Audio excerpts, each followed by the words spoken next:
Welcome to Taking Life Offline. I'm Carly Burr, and I'm so happy you're here today. I'm very excited to be talking about the hard truth about life offline. We're going to talk about 4 hard truths. And before we get into it, if you enjoy today's episode as you're listening, or you find it insightful or helpful in some way, please share it with a friend and leave an honest review. It would help me out so much in helping others find us on this path less traveled. Have you ever wished you could freeze a moment in time? I feel that way right now. I'm at my 2.5-year-old and my 6-month-old. My 2.5-year-old is just so silly. She's so fun loving. She loves to tackle us and run around the house literally endlessly, especially around the island, and we just chase her with the baby. She takes such good care of her little baby dolls. She loves to push them in the stroller next to me when we go on our morning walk. She makes her baby sister laugh harder than literally anyone can make her laugh. She's so helpful around the house. She gives the tightest squeezes and the longest kisses, and she loves her baby sister enormously. Now, my 6-month-old, she is the smiliest, the chunkiest, the squishiest, the happiest, the snuggliest little lover that there is. She loves to be smothered and loved on, and she thinks that her big sister is the most hilarious person on this planet. They are both in such adorable phases, and it's just bliss each day living with them. This is all true, but if I stopped at that, I wouldn't be sharing the full picture. The full picture would also include this. While my 2.5-year-old is all those amazing and adorable things, she is also learning to deal with her big emotions, so meltdowns are inevitable each day. She also is experimenting with her independence, so she often chooses to ignore me, only hearing what she wants to hear and when she wants to hear it.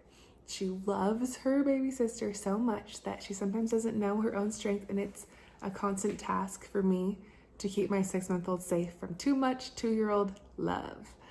And my 6-month-old, she isn't the best sleeper. She wants to be held 24/7, so I'm not getting much sleep, if any at all, and it's really difficult to keep up on things around the house with a baby in my arms at all times. So that would be more of the full picture. Yes, there's bliss, and there's also the difficult daily things behind it. And while there are days I want to climb back into bed and sleep for at least a few months to just try to attempt to catch up, the good and the fulfillment far outshines the hard at the end of every single day. So keep this little scenario in mind as we get into today's episode, because I could sit here all day and talk about the benefits and the beauty of what offline can look like for you, the feelings you can experience, the list, it just goes on. But I wouldn't be sharing the full story if I didn't also talk about the work that's required to get there, especially if a lot of your life and time is tied up online. And don't get me wrong, when I talk about life offline, I do intentionally tend to focus on the amazing things about it. But please do not mistake that for thinking that it will solve all your problems, because it won't. I believe it can solve some problems for sure, and definitely keep your headspace clear while working through issues. But there's work required to get to this place offline where you're feeling content with your new normal and you've finally found your groove offline. So that being said, let's break down the 4 hard truths about life offline. Hard truth number 1. Life offline is going to require you to be honest with yourself. Believe it or not, being honest with yourself is something many people struggle to do. Being honest with yourself requires self-awareness and willingness to face hard truths about you, who you are, behaviors you exhibit, how you're coming across to others and contributing to the world. Being honest with yourself is a necessary step, if not one of the first, to be able to successfully go offline, because more times than not, we're using social media to fulfill some sort of want or some sort of need in our lives, or for our souls or for our egos. So naturally, being self-aware is essential in order to honestly identify and tell yourself what want or need social media is fulfilling for you. Maybe it's fulfilling your need for entertainment or validation. Perhaps you feel you're part of something when you're on social media, or it fulfills your need to feel social. Whatever it is for you, Once you can identify that want or need, you can begin planning where to get that, how to translate that into a different form and hopefully a much better and more fulfilling form offline. Hard truth number 2, relationships will need to go deeper than surface level in order to last. Unlike Instagram friends where you have hundreds of them and all you got to do is like or react to their posts every so often for you guys to feel like you're connected somehow, your friends offline will only stay around if you put in the effort to get to really know them on a deeper level than where they were brunching this morning. And look, maybe having relationships that go deeper than surface level really scares you. Maybe you've struggled to open up because past experiences where you've been burned or fill in the blank. I don't know your personal experiences with relationships offline, but I do know this. Staying in the past and letting your past burns keep us from ever getting up and relighting a flame again isn't living. Take those experiences and let them fuel you to do or be or know better next time. The burns, I think, are part of life, and some might even say necessary for growth and change. I had a good friend, well, at least I thought we were good friends for about 3 or 4 years. And then one day after we spent what I thought was a pleasant morning together catching up, I never heard from her again. I reached out a few times and nothing. Then almost a year later, I'm shopping for some home decor, just in my pastime, and I ran into her. And it was super uncomfortable. She didn't know what to say. I didn't know what to say. And the first thing she said was, "Oh my gosh, sorry, I forgot to respond to your text. It's been crazy." And it made it even more awkward because it'd been like 6 months since I had sent her a text. Anyway, the point is, it still makes me sad to this day because I loved her as my friend. And I still don't know why she needed to cut ties with me. But it's caused me to really reflect and to improve on things that I think it might have potentially been. Honestly, here's me being honest with myself. I should have and still maybe even could reach out to her and ask what happened, what I did or didn't do that ended our friendship. And maybe we weren't as close as I thought we were, because I think about now and the friends that I'm close with at this time. And if something were to happen that I didn't know about and they just stopped talking to me, I would definitely just show up at their house and knock on the door and try to gain some sort of understanding, ask if we can talk. But also when I think about that, I'm thinking, well, how I react now versus then just kind of goes to show how I've grown, which is the point. We must go deeper than surface level to have lasting and meaningful relationships offline. And that will require us to find our people. And when we do, to put in the time to get to know them and to allow them to get to know us as well. That I think is equally as important. Hard truth number 3 about life offline is you're going to need to be patient. No one ever wants to hear that, but it's true. New action and experimentation is just a must, and finding what habits need replacing and what to replace them with that is fulfilling or entertaining or convenient or XYZ, it's going to take some time. If we can't be patient, we can easily begin justifying and talking ourselves back into reactivating platforms. Like anything worthwhile and impactful, it takes time. Some expect the first week or 2 of things that you try to just completely eliminate all temptation and to hit the nail on the head for what you're needing fulfilled offline. But like I said, it takes experimentation and new action. And while it may feel like an uphill battle each day, I promise you're closer to the top than you think. Don't turn back too quickly because you might just be on the last bend before you see the view. So patience, practicing patience, taking new action where needed, and experimenting a lot with new habits and behaviors till you fulfill your need or your want offline. And social media will no longer be needed to serve that purpose for you. All right, hard truth number 4. You'll probably be the only one in your circle or your family who is not on social media, unless it's your great grandma or your dad. So you're gonna have to get comfortable with being the one on the path less traveled and to learn to be okay with that and proud of it.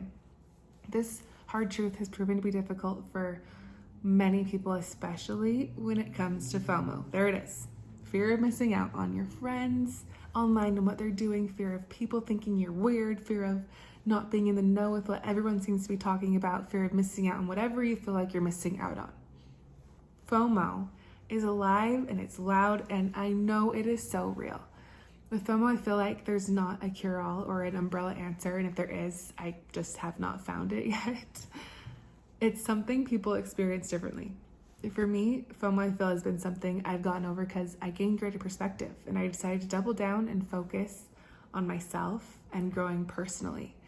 I kind of decided to reframe FOMO to reflect my own life, fear of missing out on my life and what I could contribute and who I could become. Social media, it just wasn't fitting the bill on getting me to the person that I wanted to be. And now I found over all this time, over 8 years, it was so I could help encourage others to do this exact same thing. So honestly, those couple of shifts, that did it for me. I know many people really struggle with FOMO though. It's one of the top reasons that I hear from people when they're telling me why they haven't been able to leave social media for good. And that topic of FOMO is actually a full episode that I will have to do another time. We'll get into that. But the point here is that you'll likely be the only one in most situations who is offline. And guess what? That's okay. But having confidence around your decision and in yourself will most definitely be helpful with this exact thing. I've gotten so used to being the one and only in the conversation or in the situation who isn't online, and it's one of those things that you can just kind of look at in this way. Say you're in high school and all your friends are choosing to underage drink because their parents are out of town and that one friend decided to throw a party. You decided you're not going to drink at this party no matter if you're the only one. So at first, when everyone finds out you're not drinking, they might mock you or poke fun at your decision, and deep down, they too know they shouldn't be drinking either, and they'll either tell you that later or they'll never admit it. Then, as you go to future parties where drinking is happening, your friends eventually know and accept and respect that you don't do that, and they won't be making fun of you anymore. They gain deep respect for you for holding to your word and doing the thing that most of them don't have the strength to do themselves. So when you're feeling lame, when you're feeling left out or picked on, remember that if you're around the right people, they will end up respecting your decision. And guess what? You didn't ask for their permission. You do you. Those were today's 4 hard truths about life offline. So let's do a quick recap. Number 1, life offline requires you to be honest with yourself. Number 2, relationships offline will need to go deeper than surface level in order to last. Number 3, you're going to have to take new action often at first, experiment, and be patient through the process. Number 4, you'll probably be the only one in your circle offline, so learning to overcome FOMO will most likely be on the horizon. I wanted to make sure that I made this crystal clear about the point of sharing these hard truths with you today. And I wanted to make sure that it's clear that the point of sharing this is not to discourage, overwhelm, or scare you away from taking this path. It's to equip you. It's to set you up with healthy expectations for yourself. So when you do take the leap, you know what you're in for. You know what you signed up for. And because you know, you're not going to be caught off guard or feel like maybe this decision isn't for you, because if it is, why would it be so hard? But even then, I'll challenge you to flip that thought to maybe this decision is the best thing I've done because it is hard, because it's pushing me, it's challenging me, and therefore it's going to change me, mold me, and shape me into the person I'm stepping into becoming. And that thought is exciting. In the nature of change and positive change, hard work is required. It just is required. So see it as a sign that something great is taking place. Wrapping up our time together today means it is time for our action step that we're going to take right now. We're going to start proving that you're capable of taking new action and doing hard things, but we're going to start small. So today I challenge you to face hard truth number 1. Either open up the notes in your phone or grab a piece of paper and pen and just take a few minutes to really get honest with yourself and ask this question. What want or need is social media fulfilling for me right now? Once you have your answer, write down a few things you can do offline in your real life to fulfill these needs. And even if you're not planning on leaving social media today, tomorrow, or anywhere in the near future, I still encourage you to take action on fulfilling those things offline. Do it and feel for yourself the difference that offline can make. I wanted to thank you so much for taking the time and listening today. Your time is valuable, so you allowing me to be in your ear for part of it, it really means the world to me. And I hope today's episode was valuable to you in some way, and I hope that you just keep doing and trying your best, taking it one day at a time, and I will catch you next Monday.